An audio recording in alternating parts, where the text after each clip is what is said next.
Morning students. ये video class 11th के लिए उनकी हॉर्नबिल बुक से हॉर्नबिल बुक की पोएम द लैवर्नम टॉप, ये लास्ट पोएम है। इससे पहले मैं 4 पोएम्स ऑलरेडी आपकी वीडियो तैयार कर चुका हूँ। जिन्होंने ये 4 पोएम्स नहीं पढ़ी हैं, जिनकी वीडियो मैंने तैयार की है, वो 4 पोएम्स की वीडियो, इस 4 पोएम्स की जो लिंक्स है वो आपको इस वीडियो के डिस्क्रिप्शन बॉक्स में मिल जाएगी, चारों पोएम्स की लिंक्स। तो इसी पोएम से द लैवर्नम टॉप पोएम की जो वीडियो है उसके डिस्क्रिप्शन बॉक्स में मैं 4 पोएम्स की लिंक्स देने वाला हूं। वहां से आप अपने कक्षा 11 की चारों पोएम्स को आप स्टडी कर सकते हैं। तो द लैवर्नम टॉप, ये हॉर्नबिल जो बुक है कक्षा 11 की, उस हॉर्नबिल बुक से ये लैवर्नम टॉप ली गई है। लैवर्नम इज अ ट्री, ये पेड़ है, और ये कौन सा पेड़ है? अमलतास। अमलतास। और इस जो पेड़ की खासियत क्या है? इसके येलो फ्लावर्स होते हैं, येलो फ्लावर्स, पीले फूल होते हैं। और ये पीले फूल भी, जो इसके जो फूल है वो पॉइजनस होते हैं, जहरीले होते हैं। इसकी पत्तियां भी पॉइजनस होती है, जहरीली होती हैं, फूल भी इसके जहरीले होते हैं। तो कोई जो दूसरे जानवर हैं या फिर हम कहें कोई शिकारी है, वो इस पेड़ के आसपास नहीं आता है, लैवर्नम ट्री के पास। तो लैवर्नम ट्री, इसको अमलतास का पेड़ कहा जाता है। और अमलतास का जो पेड़ है ये येलो कलर के फ्लावर्स होते हैं इसके अंदर। And this poem the laburnum top, it is composed by the modern poet Ted Hughes.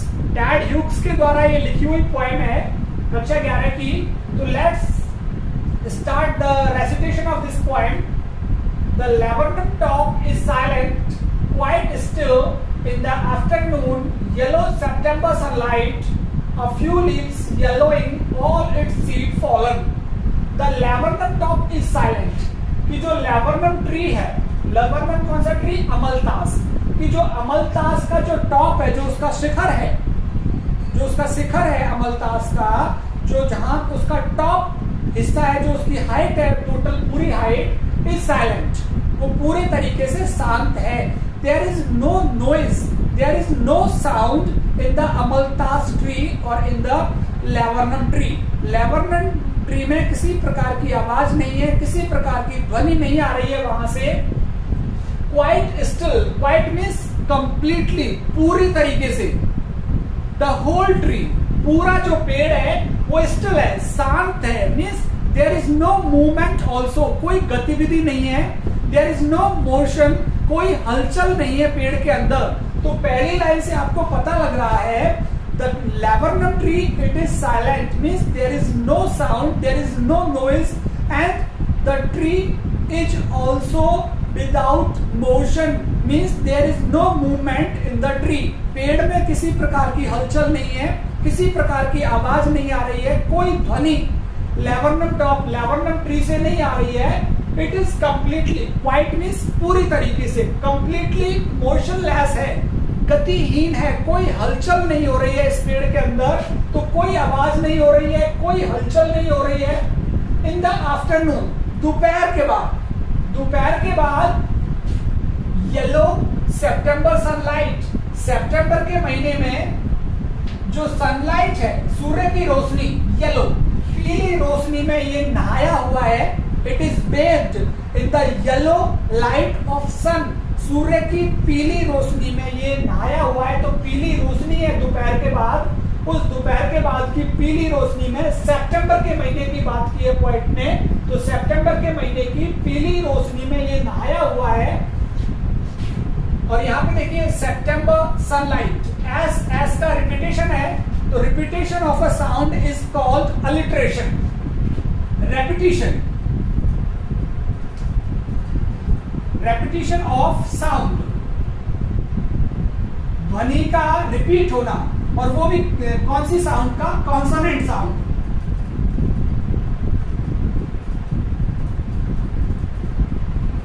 Consonant sound जब रिपीट होती है बार बार तो वो होता है अलिट्रेशन।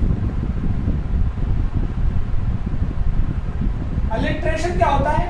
अनुप्रास अलंकार, एक ही शब्द की, व्यंजन के शब्द की ध्वनि रिपीट हो तो यहाँ पे देखिए एस रिपीट हुआ है, फिर से एस रिपीट हुआ है। तो ये एग्जाम्पल है, ये उदाहरण है किसका, अलिट्रेशन का। व्यंजन की ध्वनि जब बार बार रिपीट होगी पोएम में, पोएम के किसी सेंटेंस में, तो वो अलिट्रेशन का उदाहरण होगा।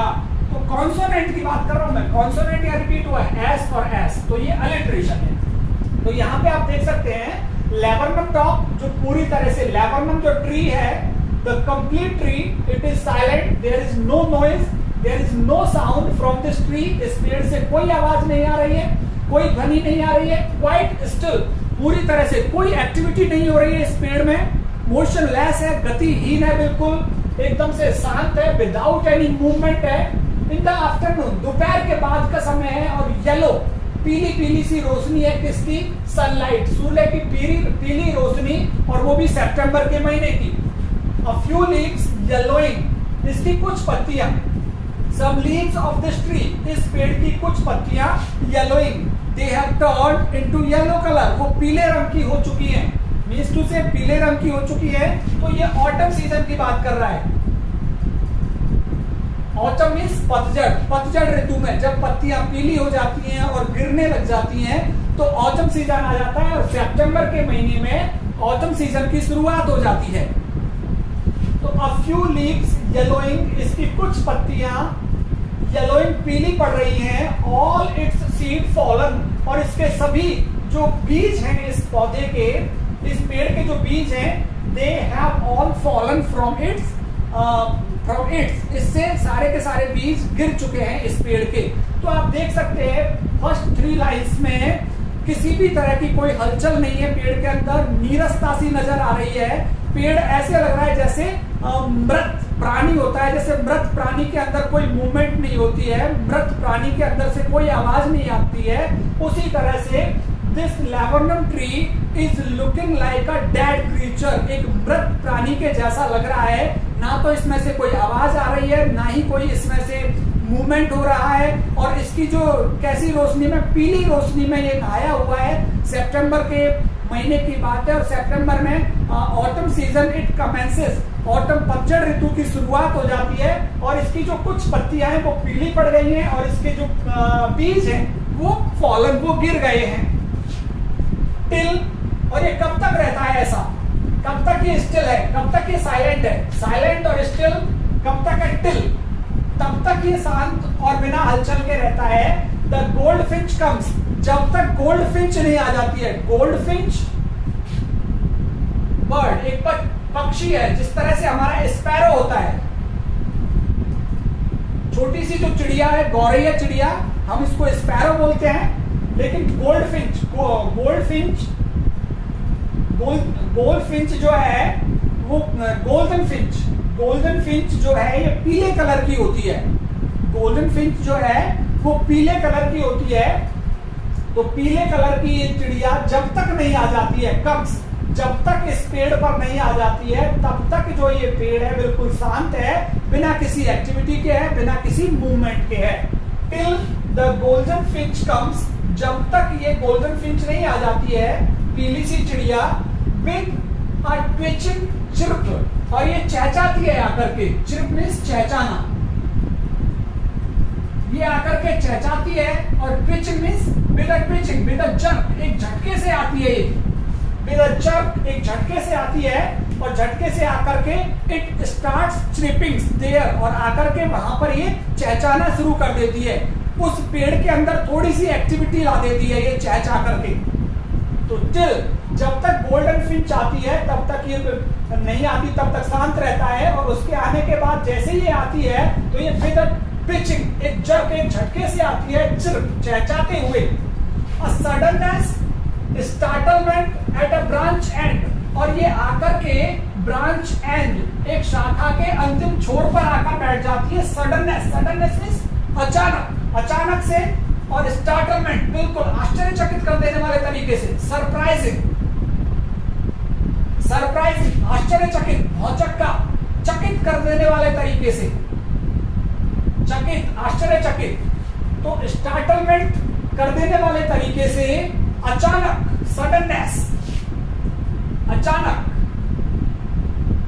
अचानक चकित कर देने वाले तरीके से ये आकर के कहां बैठ जाती है, एट अ ब्रांच एंड, एक शाखा के अंतिम छोर पर आकर के बैठ जाती है। तो चहचहाते हुए एकदम झटके के साथ आती है, चहचहाती है, अचानक से आती है और चकित कर देने वाले तरीके से, चकित कर देने वाले तरीके से अचानक आती है और आकर के बैठ जाती है एट अ ब्रांच एंड, एक शाखा के अंतिम छोर पर आकर बैठ जाती है। देन फिर क्या करती है देखिए, देन स्लीप एज लिजर्ड, फिर स्लीप सफाई से, स्लीप मीन्स केयरफुली,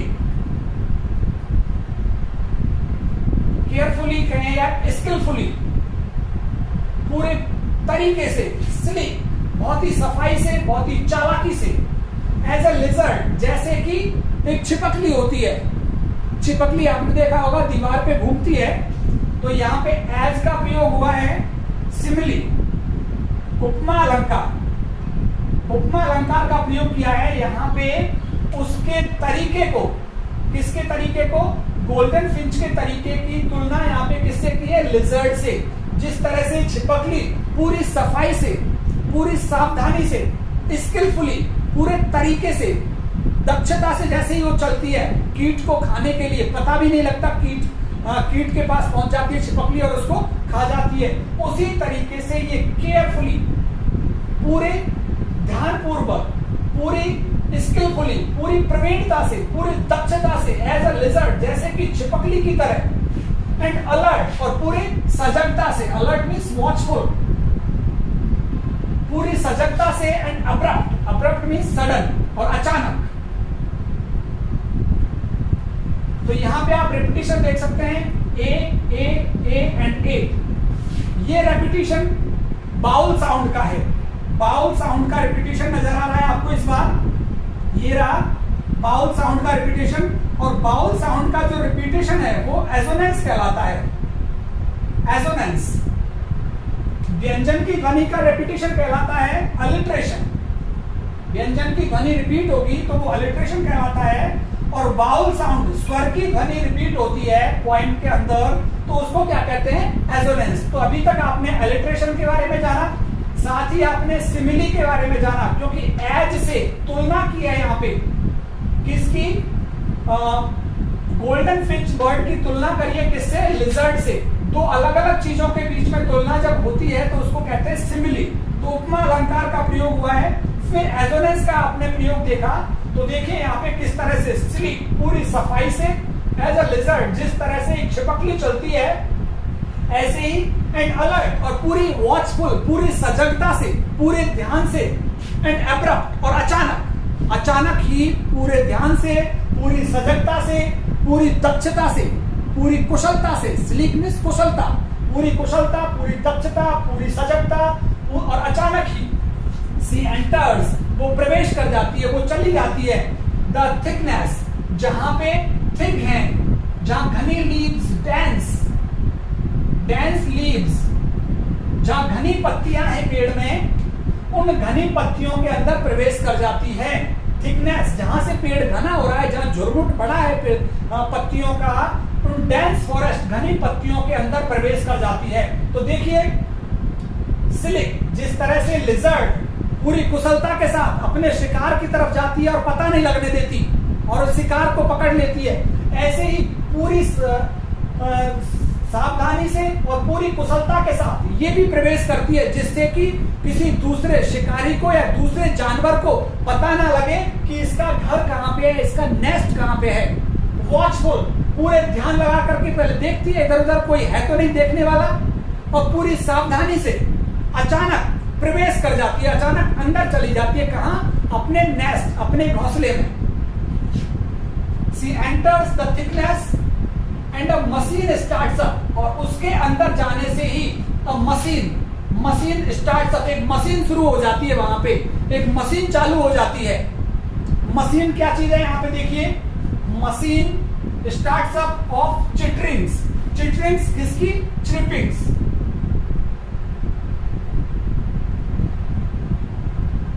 चहचाने की मशीन शुरू हो जाती है। And a tremor means flapping,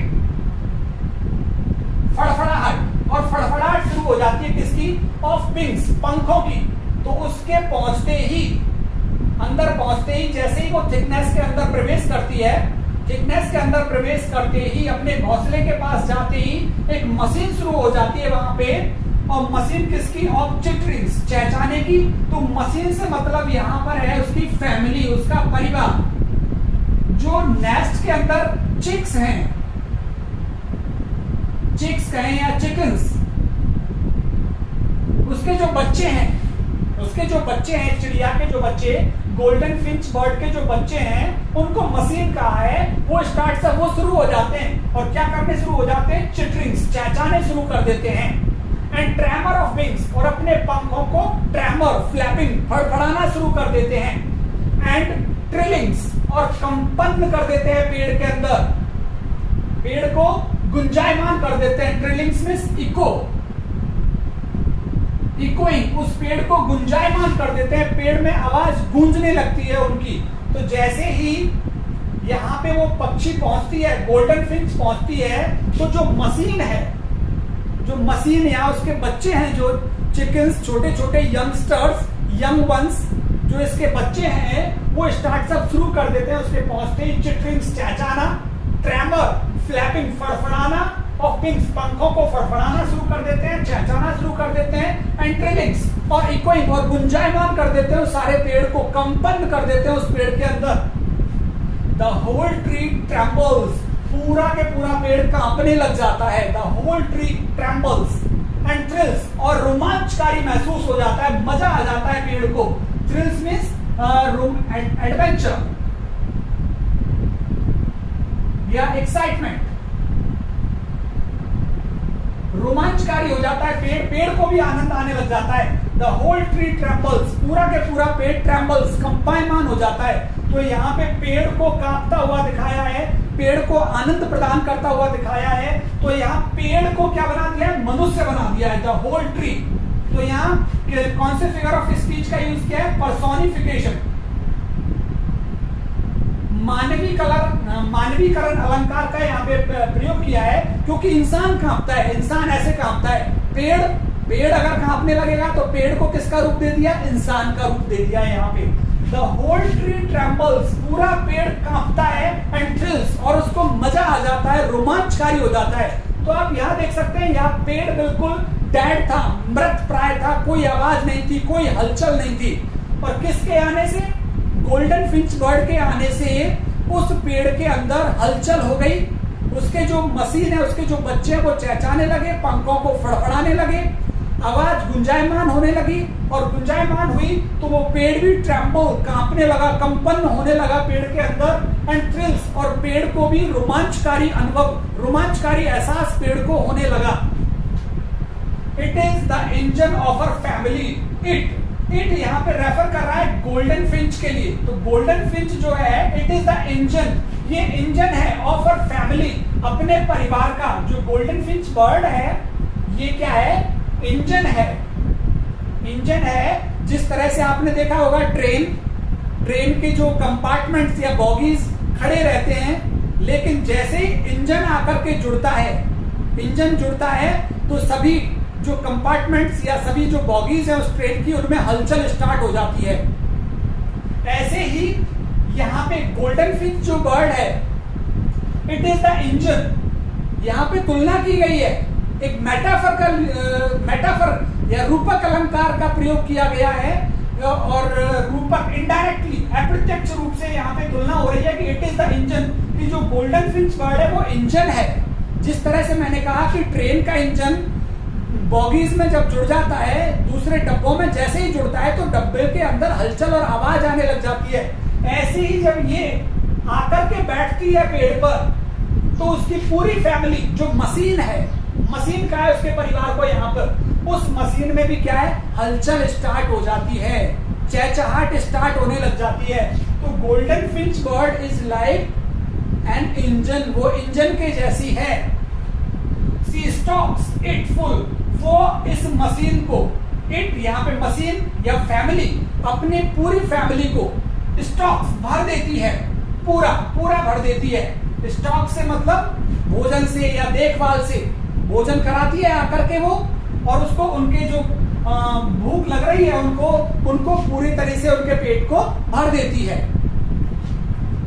C stocks it full, वो उनके पेट को भर देती है। देन इसके बाद फ्लड आउट, फिर निकल करके बाहर आ जाती है, मूव्स आउट, जहां घोंसले में होती है बच्चों के पास। उनका पेट भर देने के बाद उनके फ्यूल डाल देने के बाद, उनके बॉडी में फ्यूल ईंधन, उनके बॉडी में ईंधन डाल देने के बाद, और ईंधन यहाँ पे क्या है, भोजन, फूड। उनको भोजन देने के बाद, उनका पेट भर देने के बाद, देन फ्लड्स आउट, फिर निकल आती है वहां से टू अ ब्रांच एंड, शाखा के बिल्कुल अंतिम वाले हिस्से पर, जहां से उसने प्रवेश किया उसी स्थान पर फिर वापस निकल करके आ जाती है बच्चों को खाना खिला देने के बाद। Showing her bared face identity mask, और वो दिखाती है बाहर निकलकर बार्ड फेस, उसका जो फेस है, उसका जो चेहरा है, उसके सिर पर बार्ड, धारियां हैं, स्ट्रिप्स, उसके चेहरे पर क्या है, धारियां हैं, स्ट्रिप्स हैं, और वो आकर के अपने चेहरे को, अपने सिर और उसके चेहरे पर धारियां हैं, और वो धारियां पहचान है उसकी, उसका मास्क, उसके मास्क की, या हम कहें जो मुखौटा, उसके मुखौटे की ये पहचान है, उसके चेहरे की ये पहचान है कि गोल्डन जो फिंच बर्ड होती है उसके चेहरे पर धारियां होती हैं, उसके सिर पर स्ट्रिप्स, धारियां होती हैं। Then with eerie delicate whistle chirp whisperings, फिर with eerie, eerie means strange, अजीब, विचित्र, डेलिकेट मींस धीमी सी, धीमी, विसल, विसल चिरप, सीटी के जैसे चहचा करके, फिर अजीब तरीके की, विचित्र तरीके की धीमी सी विसल चिरप, चहचाती है, सीटी के जैसे धीमी से चहचाती है, विस्परिंग, सरसराहट की आवाज करती है वहां बैठ करके। ये इंडिकेशन हो सकता है बच्चों के लिए कि अब वो बच्चे जो चिरपिंग, जो जोर जोर से चहचा रहे थे, अब वो शांत हो जाएं, नहीं तो किसी को पता लग सकता है कि यहाँ पे नेस्ट है, यहाँ घोंसला है, तो वो निकल करके क्या करती है, वहां से बाहर निकल करके, then with eerie delicate whistle chirp, फिर एक विचित्र सी, धीमी सी, सीटी के जैसी चिरप, सीटी के जैसी चहचाती है, और विस्परिंग्स, और सरसराहट की आवाज करती है। सी लॉन्चेज अवे, और फिर वहां से वो लॉन्चेज, वो वहां से उड़ जाती है towards the infinite, infinite means towards the sky, आसमान की ओर फिर वो उड़ जाती है, क्योंकि आसमान बिल्कुल अनंत है, अनंत आसमान की ओर वो उड़ जाती है। एंड द लेबरनम, और जो फिर लेबरनम ट्री है, subsides, subsides means silent, to empty, और फिर वो जैसे खाली चीज होती है, खाली चीज बिल्कुल शांत हो जाती है, उसी तरीके से लेबरनम जो ट्री है वो भी बिल्कुल शांत हो जाता है। तो आप यहाँ देख सकते हैं कि गोल्डन फिंच आती है, और गोल्डन फिंच बर्ड क्या करती है, आकर के यहाँ पे मूवमेंट और हलचल और आवाज ला देती है वहां, क्योंकि वो अपने नेस्ट में आती है और बच्चों को खाना खिलाती है, और फिर उसमें हलचल हो जाती है। तो स्टार्टिंग में आप देख सकते हैं कि पेड़ बिल्कुल शांत है, अंत में भी पेड़ बिल्कुल शांत हो जाता है, क्योंकि जो गोल्डन फिंच बर्ड है वो वहां से उड़ जाती है। उड़ जाने के बाद फिर किसी प्रकार की आवाज वहां नहीं आती है, सब कुछ वैसे ही शांत हो जाता है जैसे शुरुआत में पेड़ शांत था, अंत में भी पेड़ उसी प्रकार से शांत हो जाता है। और ये आकर के गोल्डन फिंच जो बर्ड है वो आकर के इंजन का काम करती है, इंजन का काम करती है, मूवमेंट लेकर के आती है, किनमें, उन बच्चों के अंदर, जो बच्चे ऑलरेडी वहां नेस्ट के अंदर हैं, घोंसले में हैं, उनको वो खाना लेकर के आती है, तो वहां से चिरपिंग, चहचहाहट शुरू हो जाती है, और वो मशीन का है, उनको मशीन स्टार्टअप, बच्चों को भी मशीन का है, यहाँ पे भी मेटाफर का यूज किया है कि बच्चों को मशीन का है, मशीन जैसे शुरू हो जाती है तो उनकी चहचहाहट शुरू हो जाती है बच्चों की, और फिर पंखों की फड़फड़ाहट भी शुरू हो जाती है। तो इस तरह से आप देख सकते हैं कि लेबरनम ट्री जो पहले शांत था, लास्ट में भी शांत है, बीच में जब यहाँ गोल्डन फिंच आती है तो वो आकर के यहाँ पे हलचल कर देती है और एक्टिव कर देती है उस पेड़ को। तो ये आपकी पोएम है द लेबरनम टॉप। मैं उम्मीद करता हूँ आपको पोएम पसंद आई होगी, और पसंद आई है तो आप मेरे चैनल को सब्सक्राइब कीजिए, और सब्सक्राइब करने के साथ बेल आइकन जरूर हिट कीजिए, जिससे कि नई वीडियोस का नोटिफिकेशन आपको मिले। और सब्सक्राइब करने के बाद आप प्लेलिस्ट में जाइए, प्लेलिस्ट में आपको कक्षा 11 की सारी पॉइंट्स मिलेंगी, पॉइंट्स के साथ कई लेसन्स आपको वहाँ हॉर्नबिल और स्नैपशॉट्स के मिलेंगे। तो आप मेरे YouTube चैनल के साथ बने रहिए। और अपनी स्टडी को कंटिन्यू कीजिए। बहुत बहुत धन्यवाद आप सभी का।